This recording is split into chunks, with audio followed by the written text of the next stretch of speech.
எல்லாருக்கும் வணக்கம். இந்திய அரசியல் சாசனம் நம்ம தமிழ்நாட்டில் இருக்கிற எல்லாருக்குமே கொடுத்துருக்கிற உரிமையில் ரொம்ப ரொம்ப முக்கியமானது ஓட்டிங் ரைட், வாக்குரிமை.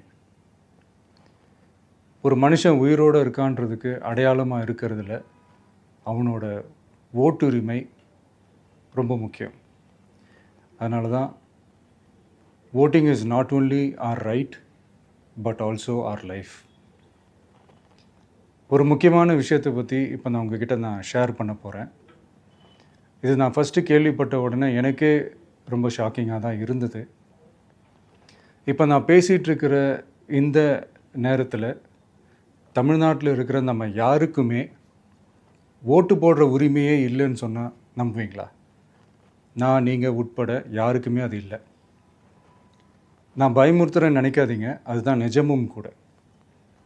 கொஞ்சம் ஏமாந்தால் நம்மளை மாதிரியே இன்னும் லட்சக்கணக்கான பேருக்கும் இதே நிலைமை தான்.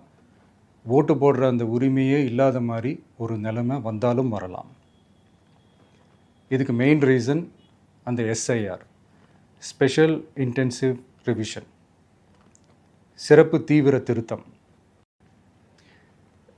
இப்போது இந்த எஸ்ஐஆர் நம்ம தமிழ்நாட்டில் எப்படி ஒர்க் ஆக போகுது? கடந்த ஜனவரி மாதம் எடுத்த அந்த கணக்கெடுப்பில் 6,36,00,000 வாக்காளர்கள் நம்ம தமிழ்நாட்டில் இருக்கிறாங்க. ஆனால் அவங்க யாருக்குமே இந்த ஓட்டு போடுற உரிமையே இல்லை. அந்த பிஎல்ஓன்னு சொல்லுவாங்க, பூத் லெவல் ஆஃபீஸர்ஸ், வாக்குச்சாவடி நிலை அலுவலர். அவங்க தான் வீடு வீடாக போய் அந்த ஃபார்மை கொடுப்பாங்க. அதை நம்ம ஃபில்அப் பண்ணி கொடுக்கணும். அதை தேர்தல் ஆணையம் அதை எடுத்துகிட்டு போய் அதை ஸ்க்ரூட்டினைஸ் பண்ணி அது எல்லாமே கரெக்டாக இருக்கான்னு செக் பண்ணி பார்த்ததுக்கப்புறம் அந்த வாக்காளர் பட்டியலை வெளியிடுவாங்க.